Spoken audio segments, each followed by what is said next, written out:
Good day, everyone, and welcome to our webinar today. It's titled Career Transitions. It's going to be with Master Professional Mike Leemhuis.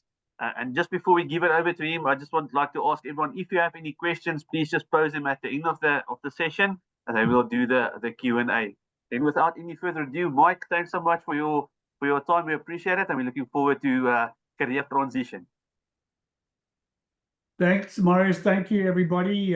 First of all, I wanted to apologize for having to move this from last week. I know many of you had that on your schedule, and I apologize. I had a business meeting in LA, and unfortunately, it is what pays my bills. So I needed to make that meeting. So I appreciate everybody's patience, and thank you for tuning in today. So when I was first asked to speak, this was actually probably the first topic that we were talking about, and it had to do with really about any career advice. You know, at the tender age of 70 now, I think I'm kind of, even though I'm still doing consulting, I'm at the kind of the end of my career, and sort of have gone through it all, as one would like to think. And there's obviously been a lot of lessons and a lot of things I've learned over the years that I have shared with countless others here in the United States and others around the world, but also more importantly with my kids. And a lot of what we're going to talk about today, I actually am going through right now with both of my children. My eldest is 37 years old, works for Nike, and he's looking to advance his career, and this means a career move for him to do that. And the youngest son is also in the golf industry and working for a company that he's not enthralled about, and he's been looking for a new position. And just yesterday had an interview with a major sporting company, and has another one today. So I've gone through all the emotions and everything with all of them, and a lot of the advice today I'm giving you is stuff that I've shared with them. So hopefully out of this you'll be able to get some pieces of advice, and certainly want to leave enough time to be able to take any questions, because every one of you is at a different stage as you go through this, and you may have some different questions. Again, the last thing I'll add here is that these are my personal lessons. These are things that I've gone through, and it's not to say that this works for everybody, but this is certainly how I've seen it over the last 30 or 40 years. So we'll go ahead and get started here. Oh, now why is my screen locked? Oh, there we are. So depending on, depending on the stage of your career, your life and your career, you're dealing with one of these three different scenarios. You're either in the position of starting your career, you're just getting started, or you're in a position and you're starting or wanting to take on a new position. The difference between getting your job and flourishing in your job is you're going to go through a transition. And I think of all of these things, the transition part is very, very critical. The second part is you're in the job. You've either got your new job, you're brand new to the industry, you've got your job, you've taken up this position, and you're right at the beginning of your career, or you've made a decision to leave your present position and go to a new position, and you're now in the job. So how do you flourish in this job? What do you do during your time in this position? What are the attributes? What are the things that you should be doing to really allow you to actively engage in doing the very best that you can do for your club or your business that you joined every day? And then you have another transition when you are leaving a job. And sometimes when you're leaving, it's not you making the choice to leave, right? So you could be leaving for a better position, and that's great. Or you could be fired, or you could be let go, and whatever the terminology is that you use, you are moving on not because of your own decision. And then finally, it could be that you are moving on because you're retiring from a position and you are of age to retire, and it's now time for you to leave active management, and you're going to move into either doing something else, a little bit like I've done, or you're going to go into active retirement and basically, sit on the stoop and drink. Whatever it is, whatever you decide, the transition part of this is critically important as you go through this, because it's the transition that allows you to be successful in every one of these different steps along the way. So one of the things I've done in my career is I've done some triathlons, and part of the triathlon, for any of you who've watched this or any of you who have participated in them, you know how key it is to transition, whether it's from swimming into cycling or cycling into running. That transition is critical. It needs to be done in a speedy fashion, but at the same time, you need to make sure you've taken care of all of the details. There's nothing worse than moving from swimming to biking, and you put on your sock and your sock isn't put on properly, and now you've got a ball in your sock in your cycling shoes and you've got 112 miles to ride. It's not a good transition. So again, I'm going to use these examples to kind of help you on this. So in the first one, excuse me, I wanted to talk about just how you go about getting the position. I've had a number of different positions in my life, and I've always felt like trying to get the best possible position for what I'm qualified for was always the most exciting part of everything. I always felt like, even though when I felt like I had the best possible position I could ever have, I was always constantly on the search for what the next position was. And I think for those of you who were on the last podcast or the last presentation I did, I think I mentioned probably one of the most exciting positions I ever had was working at Sun City back in the late 90s. I really loved that. I loved being at Sun City. I loved the 3 different positions I had. I loved doing $1 Million. I loved, being involved in those 2 golf courses. I loved my general manager responsibilities with food and beverage. But at the same time, I possibly, had it not been for young kids, I possibly could have just, retired there. But I was constantly looking for something. And I think that's really good advice. I think the advice I would share for everybody is, once you set your career goals, which you can see in bullet 1, career goals are critical. What is your career goal? Where do you see yourself one day when you are 65, retiring? What position are you in when you retire? I think that's really important to establish that. I had this conversation with my son, who's got a 10-year career with Nike. And we were talking about the new position. Nike have got a new CEO, and that just was announced in the last couple of days. And I was saying to him, if you want to be a career Nike guy, your career goal needs to be the CEO of Nike. And he laughs at me and he says, Dad, I don't know if I'm qualified. And the point is, it's not that you qualified at the age of 37, but at the age of 54, might you be qualified? And what would you have done between the age 37 and 54 to make yourself qualified to be able to do that position?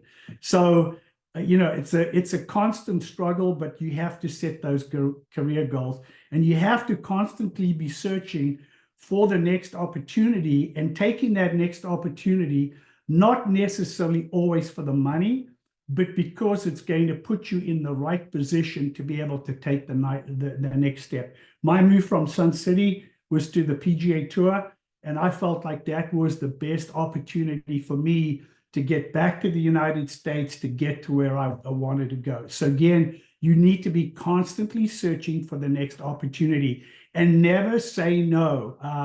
Opportunities will come to you all the time.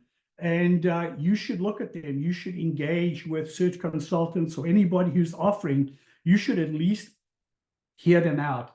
At one stage of my career, I actually turned down a position 3 times and then ended up taking the job, which is the one at Ocean Reef. And I really didn't think I wanted to leave a congressional. And it probably was the best move I did. And I kind of went against my own advice, but finally took my own advice. The next point is really always have a resume or CV updated, error-free, to the point, accurate, truthful, and no more than 2 pages. And again, I'm stating the obvious, but in my role as a search consultant now, as a person who goes out and tries to help find good people in the industry, it's funny how many times I go to somebody, and although they're gainfully employed, one, they don't realize they should be searching, and two, as a result, do not have a resume or CV done. And then they're doing it in a rush rather than doing it when they have time and could have people check it and double check it. I don't know if a letter of interest is prevalent in South Africa at the moment, but it's a big deal here. And I would always recommend when you're doing or you're applying for a position that you do a letter. It adds a level of personal interest in the position, and it gives you an opportunity outside of your resume or CV to be able to explain why you think you're the right person. And again, it needs to be concise. It needs to be well written. Again, you're giving an opportunity to show your communication skills, your writing skills, etc. So it's really, really, in my mind, really important. The other thing is you should know your leadership style. There's so many personality tests out there that you can do. Predictive index, there's so many that are out there that it's worth your while, excuse me. It's worth your while understanding what your leadership style is. One of the first things I ask when I do interviews with potential candidates is ask them this question. Because if you don't know your leadership style, then how can we as search consultants, or how can somebody in the board, or somebody as a president of a club, or somebody doing the hiring, how can they know if you're a good fit, right? So you need to understand what that is. Your education is important. First of all, it's ongoing. Education should be constant and ongoing. There's stuff that I'm doing right now that at the age of 70, people ask me, why are you bothering doing this? Why are you even attempting it?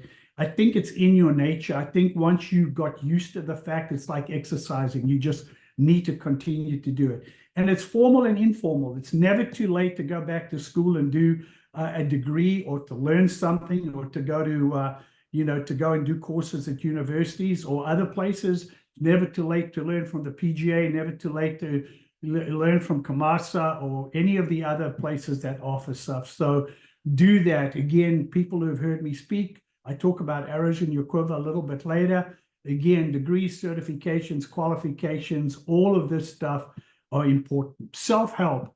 This is a really important one. What have you done for yourself to improve your situation? I have this discussion with my kids all the time, and with prospective clients or prospective candidates for positions. Somebody sent me to do this. Well, they sent me to go and do that. They sent me, my work sent me to go here to do this. Well, that's all in good. That's your work sending you. But what have you done? What are you doing to improve your lot in life? What is it that you are doing? What are you learning? What are you becoming more informed about to help you improve your situation? And I tell you, 90% of the time, people do not understand the concept of self-help. They are expecting everybody to give things to them on a plate, and they're not out there trying to take care of things themselves. Help. The next one is selling yourself. To sell yourself, you have to create a brand, and that's a whole nother presentation. But your brand is who you are personally, and how you go about things. And I tell you today, the only thing I have in my career is my own personal brand. When I go in and I present for different positions, for different jobs and different opportunities to work on the consulting thing, the only thing I have going for me is my name and my personal brand, and where I've worked and what I've done, and the fact that I've hopefully been honest and open and have done the right things over the last 30 or 40 years. So again, you need to be able to sell yourself. You need to be able to write articles. You need to be able to speak. You need to create presentations just like this. I started this probably 20 years ago. I was so nervous to speak in front of people. It was the worst thing I could possibly have done. And now I feel very confident, and it comes with practice, right? And if you're not nervous, then there's something wrong with you. I get nervous every time I present because you want to put your best foot forward, but you need to sell yourself. You need to network in person, at conferences, on the phone, via the internet, via social media, via presenting. You need to network. You need to be out there. You need to be visible. LinkedIn, Facebook. Again, you need to do it in a way that is professional and you don't take sides. Stay away from politics. Stay away from religion. Stay away from things that potentially could be controversial. If any of you follow me on Facebook, if I follow any of you on Facebook, I basically put up articles that I find of interest. I try and stay away from putting qualifications on there or putting my spin on it. You read it, I don't have any comments. You read it, great. If you enjoy it, great. If you don't agree with it, that's fine as well. But I try and stay away from being controversial. Keep your options open. And I say this because, one of the things you'll see in this presentation is the best time to find a new position or a new job is when you are currently employed. You are gainfully employed. I tell people all the time when we are doing searches for clubs, for directors of golf, head golf professionals, general managers, COOs, I tell people we will get a lot of applications and half of them will be people that are not employed. Now, there's nothing wrong with somebody not being employed, somebody being in between jobs, somebody who had to leave a position for whatever reason. There's nothing wrong with that. But generally speaking, your best candidates are going to be those people that are gainfully employed and actually don't know that they're looking for a job. And it's my job as a search consultant to convince them to make the transition into the position that we're doing the search for. So keep your options open. I'm not saying you should have it always, but at any given time, I'm constantly looking at positions. I'm constantly looking for things for my kids. I'm constantly looking for opportunities for my friends, whether it be on LinkedIn or whatever. So keep your options open. Find a great mentor and coach. I've had probably 3 great mentors or coaches.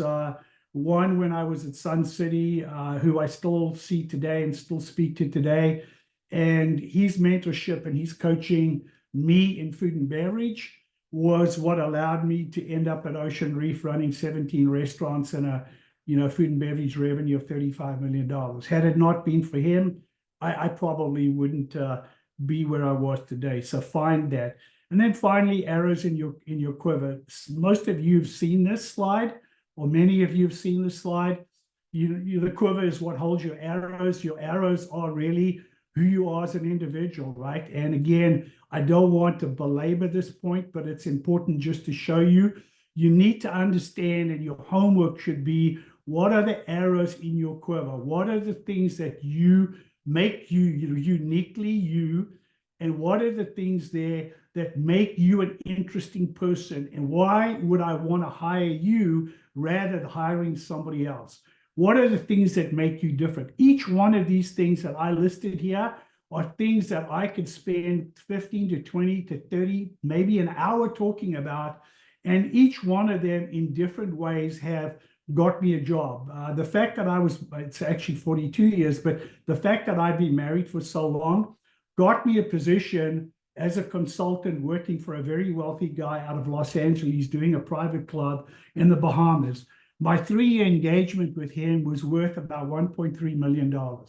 So you never know when these opportunities are going to come, and you never know when you're able to talk about these things that allow you the opportunity to get either the job you're looking for or to get the opportunity to work with different people. Whether you're a father, whether you have kids, in this case, this is more for the American market, being an immigrant, and obviously I did it legally. What are the degrees? What do you do? What have you done? Just going back, I think I went back to university and did a master's degree when I was 36 or 37. What degree I did really doesn't make any difference. What makes for a conversation is the fact that I had 2 kids, a mortgage, 2 car payments, and I paid for my master's education with credit cards, with 4 different credit cards that amounted to $35,000. That's the kind of conversation you want to have. What are you a member of? What CMAA, CAMASA, PGA? What are your sporting achievements? What's your lowest round that you've ever done? Have you run a marathon? Have you done Roof of Africa? What are the things that you've done that make you more than just a golf professional or club manager, whatever? And then meaningful work. The most important thing there is pick very carefully where you choose to work. I say this to everybody. Just because it's a position slightly better than the one you've got, but it's at a club that is less than the club that you're at, be very careful of falling down that road or going down that trap. It's not about the money. Once I made the move to Congressional, I knew that I always wanted to be at a world-class club. I always wanted to be at a club that was ranked in the top 10 clubs in the world. So once you make that statement, any other club that came and offered me a position, and I had many of them during my time at Congressional, I said no to because they didn't meet that criteria. So meaningful work is really, really important. And then what's next? Again, never stop adding arrows in your quiver. So now we're on to point number 2. Point number 2, and I'm just checking time here. Point number 2. Here are a couple of things that allow you to keep the job, right? I see so often in our recruiting practice and in our recruiting business, and when we are asked to come in and find a new general manager, generally it's for one or two reasons. Generally, and the number 2 reason is somebody's retiring. And that's always the best and the easiest one because somebody's been there 15, 16, 20, 25 years. They come of age and they're retiring. That's an easy transition. And that's an easy one to do a search with. The challenge is the first reason comes because somebody has been either fired or let go. And they haven't lasted very long. And by that, I mean they are in the position for maybe 2 years or 3 years. I think the industry average in the United States for a general manager at a club used to be 2 to 3 years. Maybe now it's 3 to 4 years. And part of that is because general managers get into a position, they feel like it's now their right. It's now they all become the members, and they forget completely what it is that they put there to do. And for me, that is the one thing that I've always tried to stay away from. Even though I had membership privileges at the clubs that I've worked at, I never ever thought of myself as a member. I never parked in a member's parking spot. I never sat down in the restaurant and ate with members. I'd eat in the kitchen or in the staff area. I never acted like a member. I never wanted members pointing fingers and saying, oh, there he is out playing golf again, or there he is on the tennis courts, or there he is laying around at the pool. I think you need to understand and you need to be very careful on that. So stay relevant. What have you done for me lately? What are you bringing back to the club? What new things have you initiated? What are the things that you are sharing with your board, with your staff, with the other senior staff within your club that shows that you are relevant? Things changing so quickly today with the internet, with social media, with things that people are doing. Back in the old days, I don't know how many of you ever went to Sun City back when we first opened the Palace up at the Lost City Golf Course in the Palace in the men's section. So sorry, ladies, I'm talking now to the men here. But in the urinals, we used to put ice in the urinals. And back then it was like, oh my God, what are people doing? Why are they doing that? Well, it was a conversation starter. Back then, that was being relevant. Today, you've got to be not relevant once in 3 years. You've got to be relevant every single day. The next point is staying engaged. You have to be involved at all levels. You have to be involved in family, work, home, community. You cannot be successful if your family is suffering. You cannot be successful if your home life is suffering. In the hospitality industry, if you go back into hotels and you go back into clubs, and if you look at the rate of divorce or the rate of separation, 20 years ago, 15 years ago, 10 years ago, 30 years ago, it's very high because it's a hospitality, you're interacting with other people, there's alcohol involved, there's just lots going on. You need to stay engaged, but you need to stay engaged in all areas of your life. It's not just at home. Stay excited. Speaks to attitude. Set the tone for you and your club. I don't care what kind of a day you're having. I don't care what's going on at home. But when you come to work, you have to be on stage. You have to be excited. You have to come in with a level of excitement. As the leader of your team, as the leader of your department, as the leader of your club, you have to come in excited. The rest of your staff feed off that. If you come in with a long face, you sulky, you depressed, everybody else is going to follow that, and that's not what the members deserve. Stay interesting. Nobody likes a boring person. I like to think that you're an expert at something. I don't care what it is, but be an expert at something. If you're in the golf business, I tell golfers, professional golfers here all the time, golf professionals all the time. If you're working at a club, become an expert at wine. Find out about wine. And you don't have to be an expert of all wines. Pick a wine, pick a varietal, become an expert. I tell all the food and beverage people that work as club managers, I tell them, you're never going to be a PGA member. You're never going to go and pass a playing ability test. You're never going to win a golf tournament. You don't have time, nor do you have the skill. That's why you're doing what you're doing. But here's something you can do. You can go and learn the rules of golf. So you don't have to be a great player to understand the rules of golf. And the rules of golf at clubs can be very controversial. And if you happen to hear something and you're an expert, you passed the RNA test, you passed the USGA test, become an expert at something. Stay informed, create a network of shared ideas, best practices with the people that you engage with, and stay on top of things. The worst thing you want to have happen is have one of your committee members, your president, one of your staff come to you and say to you, hey, have you heard about this? I want to be on the cutting edge. So when I wake up every day, I've got 4 or 5 online publications that I read to stay informed about what's going on. Because in my industry now, as a consultant, I can't have somebody tell me about, hey, have you heard about this? And me say, no, I haven't. So again, stay informed, stay updated, stay current, read. Stay educated, be a lifetime learner. We've talked about that. Stay fun. People want to be around people who are fun. People want to be around people who are having a good time. And that can happen at work. Every day at work, I try to find something that I could do that would make fun for somebody that I was working with, or something that I could do for somebody that was a member, doing something for them that they wouldn't expect. So try and cultivate that kind of fun aspect in your day-to-day management. Enjoy what you're doing, smile, be able to laugh at yourself, stay healthy, regular exercise, long walks, bicycle, swimming, tennis, paddle, pickle, whatever it is that gets you doing it, but obviously do it on your same time. Stay connected with your peers, industry experts, associations, social media, and friends. Constantly staying in touch with somebody. I've got a guy that calls me regularly once a week. And sometimes I don't even know why he's calling, because I don't know that we had that much to talk about, but he's just really good at calling. And once we get into a conversation, we end up finding things to talk about, and things that come out of the conversation, I think, help him, but also it helps me. So in the beginning, I kind of dreaded the call. Now I actually look forward to the call, because he's become a friend and become somebody that I learn from. Stay well-traveled.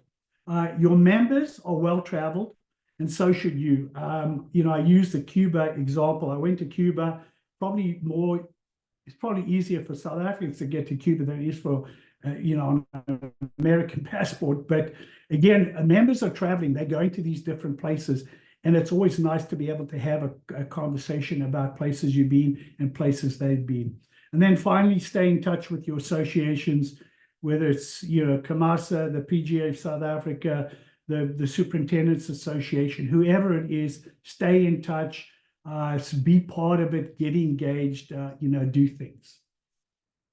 All right, on to the third one.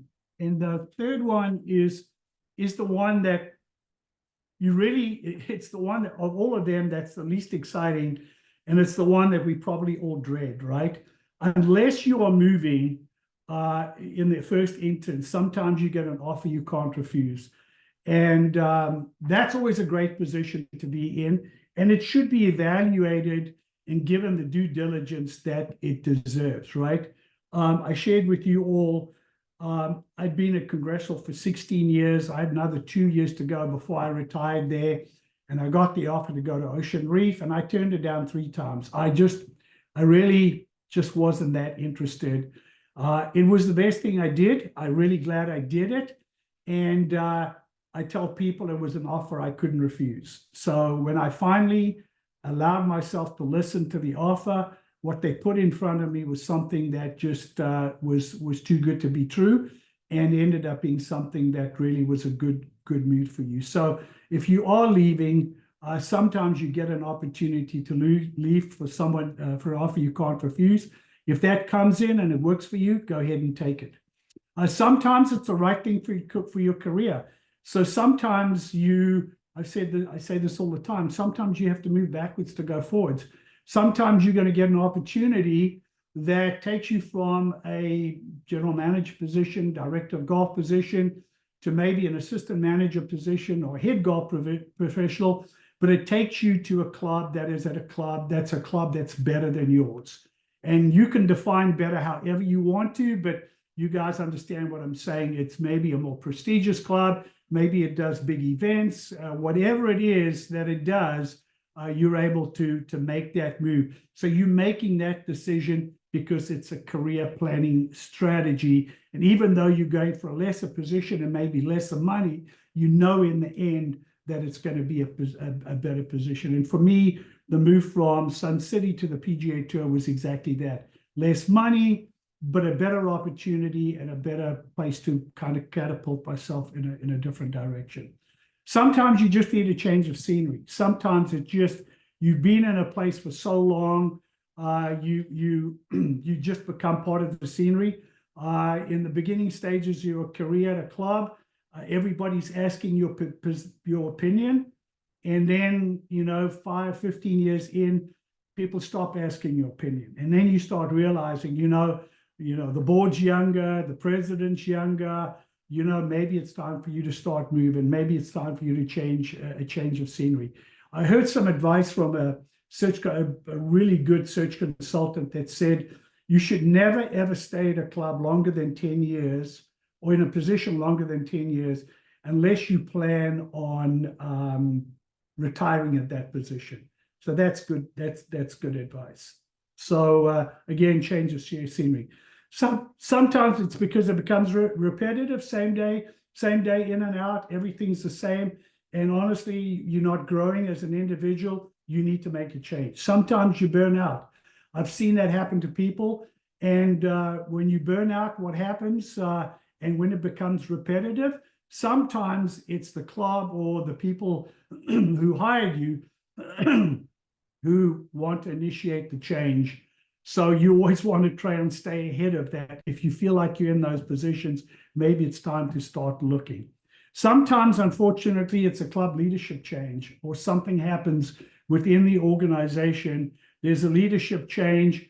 They want to go in a different direction. You've been promised X and you've been given responsibilities of Y, and somebody new comes in, even though it's just for a short period of time, and they want to go down a different direction. They've got a different point of view. They have a different strategy for the club or for the position.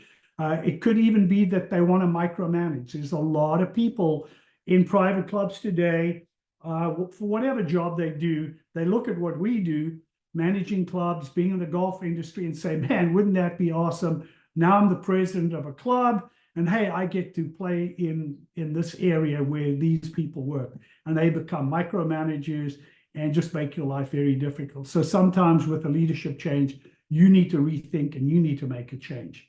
Sometimes your career priorities change. And by that, I mean, you might be, and again, we see a lot of club golf professionals in the PGA of America now looking at being a general manager as an option. Whereas before, of our 30,000 members, they wanted to be directors of golf. And because of the way things have changed in the industry here in the US, the big money now is in general management. And if you think about 80% of the private clubs have a golfing component, therefore the biggest and most expensive and most prestigious thing about any private club that has a golf course is not the hamburgers, it's not the French fries, it's the golf course. So if you have somebody who's qualified in golf, it's easier to learn the other side of things than it is to learn on the golf side. So again, your priorities might change, your career priorities might change, and you may want to move into the general manager. I recommend it for everybody. I think you get to a point in golf where something like this is something you should seriously consider. You can still be as involved in golf as you want to or need to be, but you get to really broaden your horizons on a lot of other different stuff as you move through this. Sometimes it's work-life balance, and by that I mean sometimes you put in a situation where either because of your marital situation, your kid's situation, your parents' situation, something happens that changes the way you have to think. My parents are no longer with us, but both of them lived in South Africa when I was living in the United States. Both of them needed care. I had an opportunity when I was at Ocean Reef to make a change that would have, again, catapulted me into a different career in a different industry. And at the time, I didn't take that position because of my work-life balance and the priorities that I had for my parents. The new position, starting a new position, would not have allowed me to make the trips to South Africa that I needed to take care of my parents. So you just want to, you want to be conscious of that. If you get divorced and you get custody of your kids, there's a lot of things that would change, and sometimes you need to factor that in. And then finally, sometimes you've worked enough and it's time to retire. Not sure of the retirement age in South Africa. I think it might be 60. The retirement age here in the US now is 65. I got to 65 at Ocean Reef and I signed a new contract for an additional 5 years, and then went back and thought to myself, seriously, do I want to spend another 5 years in operations and going through everything I'd been through for the last 35 years? And the answer was no, and I made a decision right there and then to retire.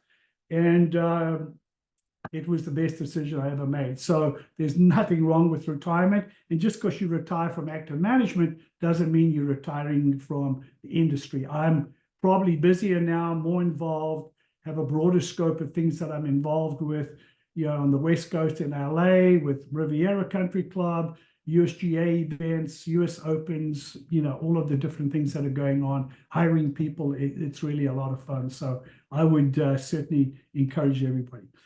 The thing I would tell you is don't burn your bridges, stay professional, always keep your promise. You want to leave in a good way when you do leave the position. Make sure you do everything you can to help. Again, sorry to keep using my experience, but that's all I know. I gave Congressional 4 months notice when I left Congressional. I was only really needed to give them 2 months contractually, but I felt like they needed more, and we extended the time, and Ocean Reef were very giving of the ability for me to be able to move backwards and forwards. So always do what you can and always help out. I served on the search committee for Congressional to actually help find my replacement. So whatever you do, try and help as much as you can. Again, always be nice to people on your way up, because I'm guarantee you're going to meet them on the way down. So just be cognizant of that fact as you go through. So your transition, as we've talked about, as we sort of kind of get deeper into this and getting towards the end, your transition is from no position to a position, i.e. unemployed, to a new position, or from a position to no position, employed to unemployed, either fired or retired, one of those two situations.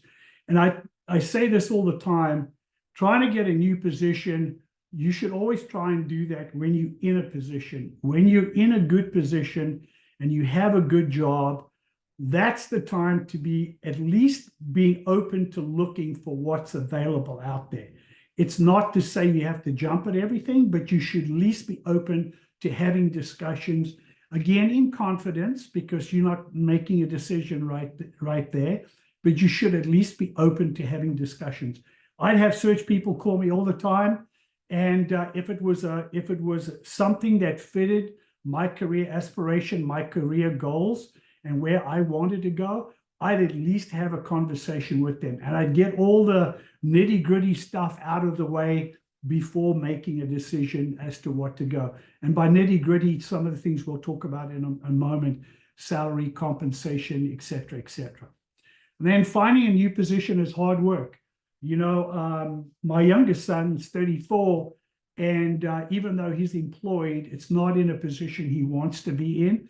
And he literally has been spending the last 4 years looking for a job. He has been spending the last 4 years trying to get the position he's looking for.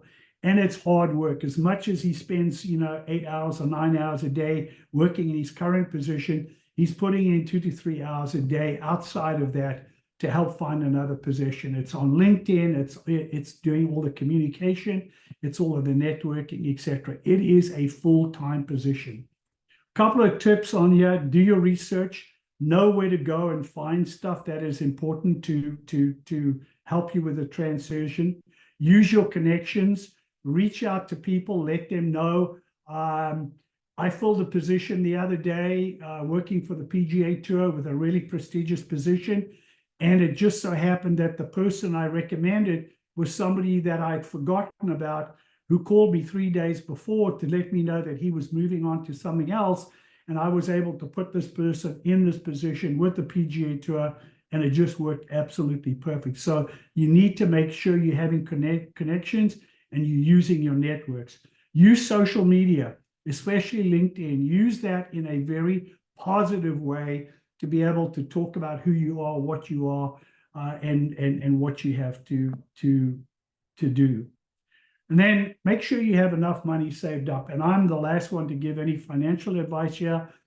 That's not my goal, but I always felt like I needed to have money saved up in the event that something happened and I had enough to take care of myself and my family.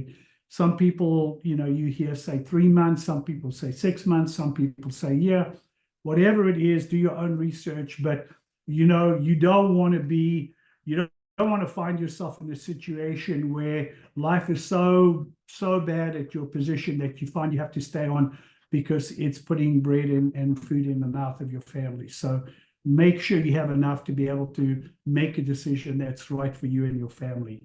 And the last thing I say is you need to spend money, you need to spend money to make money. So don't be scared if you are in transition to spend a little money to maybe take a course, to learn something new, to do something else that's going to give you a better position. So you get the position, a couple of things, and again, I'm not going to speak about each one of these in a lot of detail because I do want to leave some time for questions, but a couple of things that you need to talk about. And it's some things that people sometimes are uncomfortable talking about. But as a search consultant, as a headhunter, I will tell you, I prefer having these discussions with people up front. And if they don't discuss them right up front, I'm the one that's going to initiate the conversation. First of all, remuneration. What is it that you want to earn? If I'm going to hire you to come in or put you forward for a position, I need to know what it is that you want to earn. And it has to be realistic. I'll often ask somebody, what are you earning now? And what do you expect to earn if you make a change? And you need to be very honest about this conversation because I don't know so much in South Africa, but in the US, it's very easy to check what people are earning. It's not a secret anymore. There's tax reporting that clubs that have to do that very clearly tell us exactly what people earn. So I like to get that out of the way right in the beginning because I don't want to waste your time and I don't want you to waste my time when it comes forward to putting you forward in a position. I don't want to waste the club's time. I don't want you to go through as the number one candidate to get to the end, they pick you, and then suddenly you're asking for double what they're offering. And it's not going to work. Your time's been wasted and the club's time's been wasted. So make sure you have those conversations ahead of time and make sure you're doing it for the right reason. When you're moving, have a look at cost of living indices and cost of living in different cities. And again, I'm sure they have it in South Africa, here in the US. You can see if you live in Washington, D.C., and you're moving to San Francisco, you can see if you're earning $100,000 in Washington, D.C., it'll tell you what you need to earn in San Francisco. Let's say it's $125,000. So before you even start the negotiation, if you're moving from one city to another, just to be at even, you've got to be at 125. So whatever they're offering you has got to be, in my estimation, for somebody to move, anything from 10 to 20% more is my recommendation if you're going to move. And then also understand when they're offering you a bonus, what kind of bonus is it? Is it a bonus where they just give you a bonus because they feel like it? It's not according to any set criteria, or is it a bonus against certain criteria that you meet? Make sure you understand it. What are your benefits? Medical benefits, retirement. Do you get a uniform allowance? Do you get a car allowance? What are your health benefits? How long is your contract for? Do you have a contract? Do you have a letter of agreement? What's in your contract? How much notice do you have to give? How much notice do they have to give you? If you do have a contract, I always recommend a 3-year contract. I think 5 years is too long. 1 year is too short. A 3-year contract is nice. A 3-year contract with an automatic renew is always a good way to go, unless there's a notice given, and a notice given, I would always want the notice given to be a year or 6 months. So you have plenty of time. We just went through one right now. We had a 3-year contract with an individual, and they weren't going to renew the contract. They gave him a year's notice. I think that's very fair. I think that sends the right message, and I think it's good on both sides.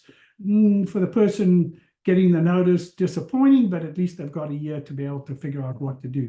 You need to have a detailed job description. One of the things I tell candidates all the time, first thing you should ask is, do you have a detailed job description for this position I'm applying for? If you have, can you please send it to me for me to review? And if you don't have a detailed job description right now where you work, I would suggest you go out and find a detailed job description, write the job description for yourself, and see if your boss or the person you report to will accept the job description on your behalf, because understanding where you stand and where they stand is important.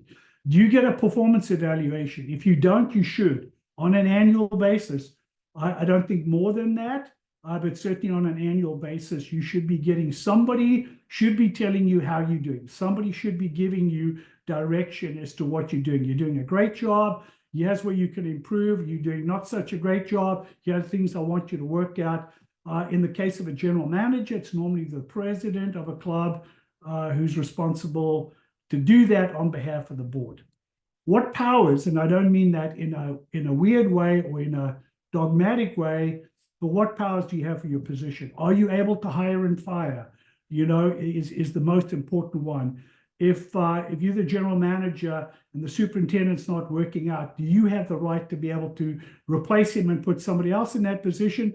Or do you have to go through a committee, or do you have to go to the board? It says volumes about your position. You need to understand what your powers or your responsibilities are. Who do you report to is critical. So many people I know, when you ask them this question, they're not quite sure. I think I report to the president, but maybe it's the executive committee. Maybe it's the board. I'm really not sure. If you're a golf professional and you've got a general manager, maybe in the US, that's who you report to. Everybody's a little different, but know who that is. What are your hours? It's not what are your regular hours. In our industry, in the golf industry, if you got into the industry because you wanted to work 8 hours, you've got in the wrong industry. Ours is long hours, and we all understand that. But you need to know what it takes to make the position work, and you also need to know what it takes to have a life and a work balance. So make sure you do that. Education, you've heard me say, is continuous. And then on a personal front, family, health, spiritual, diet, hobbies, all important. All of the things that allow you to be successful at work. If you're not taking care of your health, and you're spending most of your time, taking sick vacation or sick leave, you're not helping the club. You're not helping yourself moving forward. What is a day in the life of your new position? First of all, what should you be doing? Do you know what it is? What shouldn't you be doing, and do you know what that is? I'm not here to tell you what those things are. You should know that. Just be careful about the things you shouldn't be doing. You're not a member. Don't act like a member. Don't park in a member parking spot. Just be careful that the membership don't look at you and think of you, oh, look at that. And this happens a lot in the UK. with secretaries. I see this often in the UK with secretaries who'll sidle up to the bar and start drinking with members. Some clubs like that. A lot of clubs don't. So just be careful. Lead by example, set the tone every single day. You need to set the tone. And then the importance, which I think goes without saying, personal appearance and grooming, your attitude on a daily basis, your visibility with members and staff, your own personal goal setting and personal planning, how you communicate and what you do to learn how to be a better communicator, and then your daily interaction with members and staff.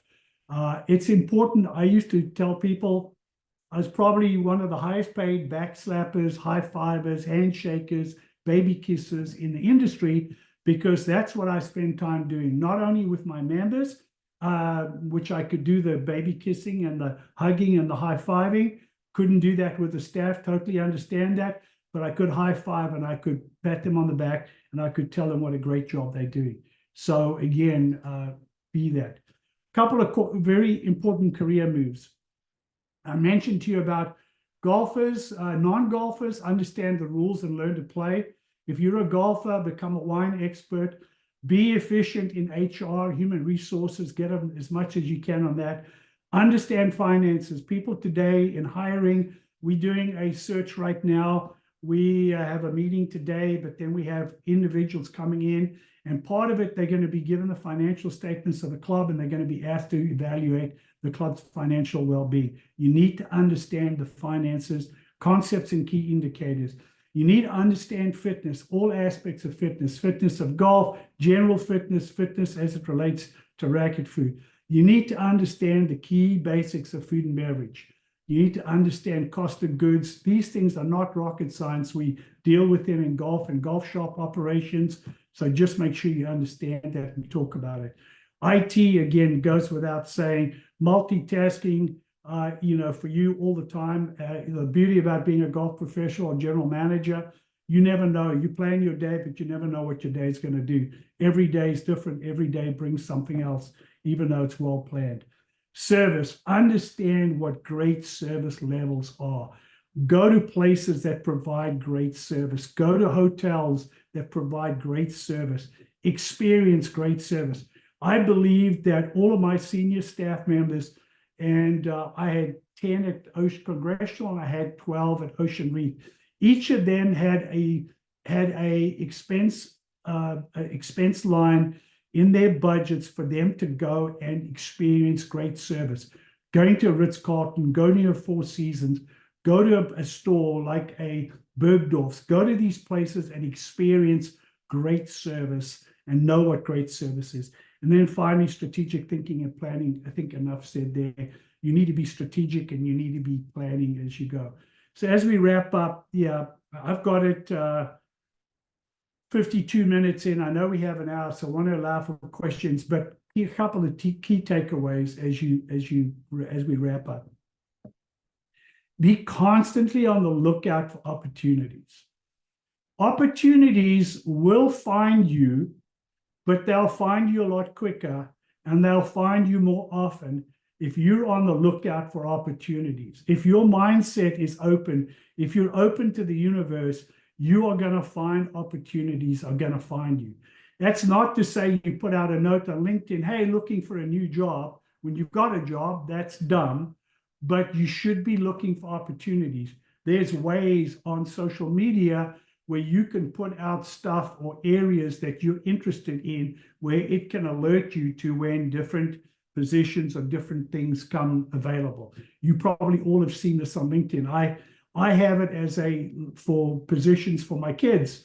So I get these positions all the time that tell me I'm qualified to be a sports manager for a baseball team. Well, I have no interest in doing that, but if it's something that I like, I pass that on to my kids. So be constantly on the lookout for opportunities, and they'll find you. Keep an open mind. Don't get stuck in, I'm just a golf professional. That's all I do. That's all I know. So many times golf professionals are promoted because of what they do. They get promoted and get the opportunity to be a general manager, and it's at the club that you're at, and it's paying a lot more money. And again, they may give you that position, but if you haven't prepared yourself and you haven't kept an open mind, and you haven't done some research, and you haven't done some personal stuff to get you to that point to understand what that job takes, you're going to be left behind. So have an open mind, have a resume that's ready to go. Networking is key.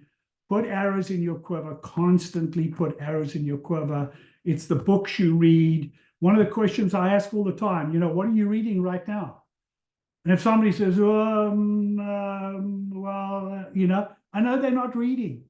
And if you're not reading, you're not growing. It's not that it's that it's a mark against you, but it's one thing in the consideration as you go through as to what they do.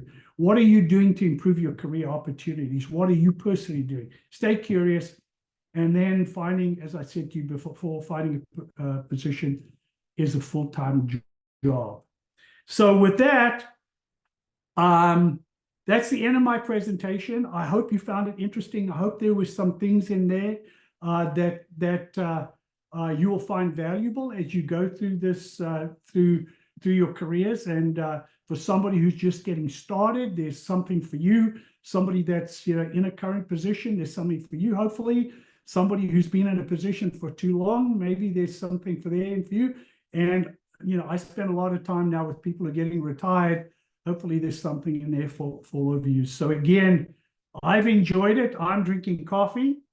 Hopefully you guys are drinking something a little stronger at 5 or 6 o'clock in the afternoon. But again, I really enjoyed it. I appreciate it. And Morris, I'll open it up to any questions that anybody might have.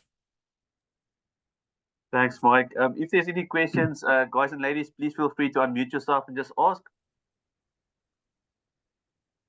We've got a question in the chat room. Let me just get there.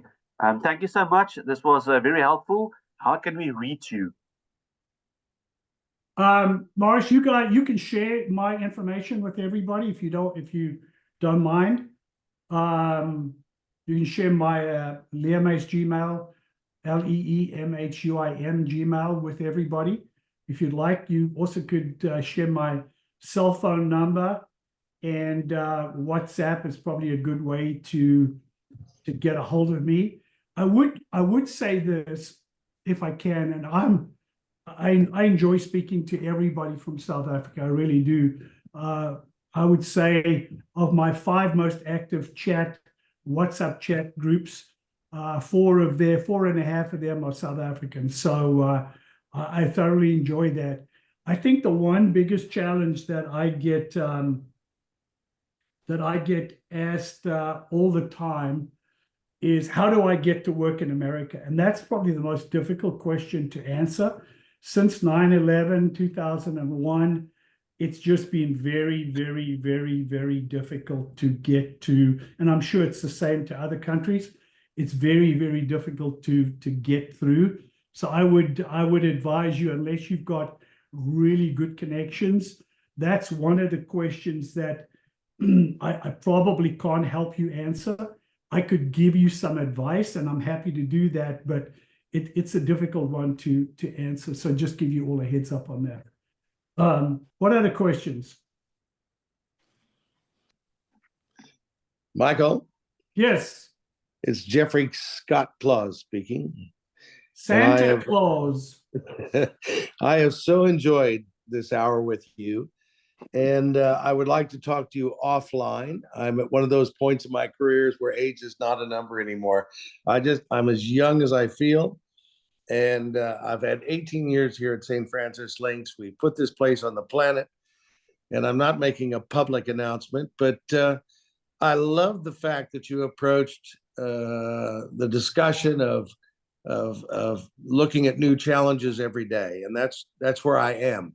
I do read, I do educate, I do carry on, and I love the idea of new challenges. And when I grew up as an American, the top pros in America were there 25 years, they were there 30 years, and stuff. And I'm 18 years at St. Francis Links, but I'm not done.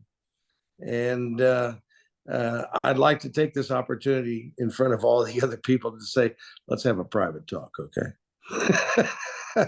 Well, Santa, I respect everything that you've done, and I follow you on Facebook. And again, you epitomize in my mind somebody that I'm proud to know, and somebody that has done such an unbelievable job in a country that I care so much about. You've publicly stated American by birth, South African by choice, and I often look at that and I see how our lives have just been so quite the opposite, right? Yeah. I'm South African by birth, and then have spent more years now in the United States than I ever spent in South Africa. So it's just how everybody adapts and how everything is different. But I look forward to it. Reach out on WhatsApp and we can do a Zoom call. I really would. And again, to everybody on this call, what you have done, the level of professionalism that I have seen you bring to the industry in South Africa has just been amazing. And I congratulate you on that and everything that you've done. So well done, buddy. I got on this to make one real comment about you. I knew you when you were at Sun City.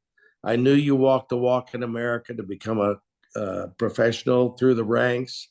Your time with CMA, to be president of the Association in America, and now to guide people into the industry. I just want to say on behalf of everybody who's watching, and I hope there's a bunch watching that, Pardsy, you have done very well, and you've inspired me enough to sit here at 5 o'clock to 6 o'clock in South Africa to listen to you speak. Thank you so much. Appreciate it, bud. Thanks so much. Thank you for your kind words. I really appreciate it. I see Mark Fraser. Congratulations on your big win this weekend. Yes, no, it was nice to go there and take home a trophy. So fantastic. Well done. Thanks, Mike, and it's wonderful to see you and to obviously just gain more of your insights. I mean, obviously, I'm sure people on the channel here don't know, but you were definitely my main influence in getting into the golf industry, and I can't thank you enough. I'm sure we'll talk privately, but obviously my journey is kind of different, where I've gone through a few different clubs, obviously overseas, and then come in at Parkview at quite a low level and been here so long, just making my way up. So there's an element of comfort that I've got, which obviously seeing the next horizon, whenever that might be, might not be soon, but I am comfortable here. But when that comes, there might, set off a new challenge where it's a new environment and new members and new, after 9 years being here, you kind of, everything and everyone, and it's more getting out of that comfort zone for the next challenge is going to be the difficult one, I suppose. Yeah, that's one of the points on the presentation, right? Is I found that at Congressional, and Mark, how long I was there. I mean, you get to a point where you've got to find things every day that challenge you. The beauty about Congressional was we were doing so many events, right? So whether it was doing Tiger's PGA Tour events, whether it was doing a US Open, whether it was trying to get another Open, those were the things outside of the day-to-day stuff that kept me going, right? And those are the things you've got to find day in and day out is what are the things that you can do that elevate the experience for the members that take work on your behalf to do that. And then constantly, as I've said, keep your eye open on what else is out there. I mean, you never know. People are retiring. Again, I say this all the time. There is no nirvana. There is no club, no resort, no facility in this world that is perfect. Think about the most perfect thing you can think about.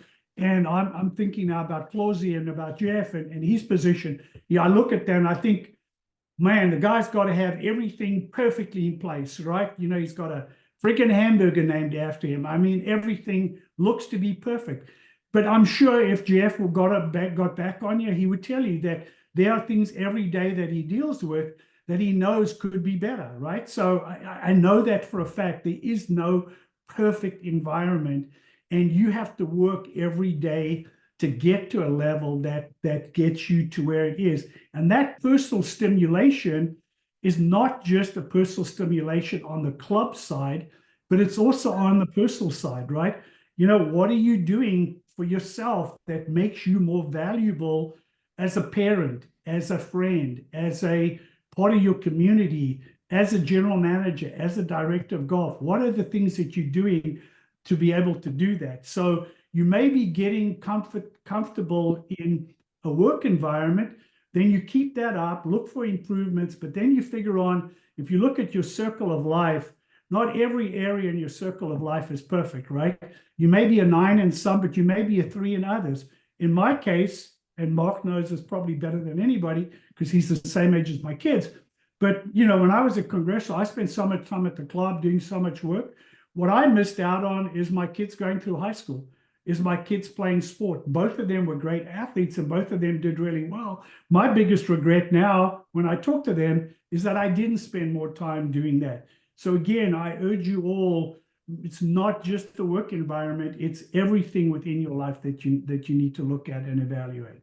So appreciate it, Marky. Thanks for that. Thanks, Mike. That's wonderful advice. As I say, everything that we're going through at the moment, there's lots of people with families who are trying to navigate these time constraints. Obviously, life is all about time and giving it to everything but yourself. But no, thank you, Mike. That's wonderful.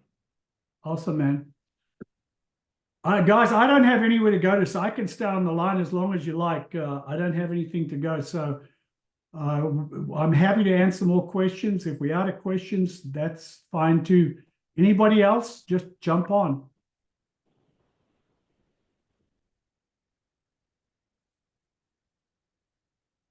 So I must have done a really good job and answered all your questions in my presentation, or it's time for dinner, or it's time for another drink. With not hearing any other questions, I would just say to all of you, really, really appreciate you taking time. Just the fact that you have spent an hour doing this shows me that you all have personally realized that it's important to put arrows in your quiver. It's important to stay relevant. It's important to be on top of things. So again, I appreciate that so much because that's my way of giving back, is sharing stuff like this. And for me to see people taking time out of their day and time away from their family to be better, to learn something, albeit one thing, makes me very happy and very proud to be a part of PGA. So I thank each and every one of you for doing this. Please reach out. They'll share my information with you.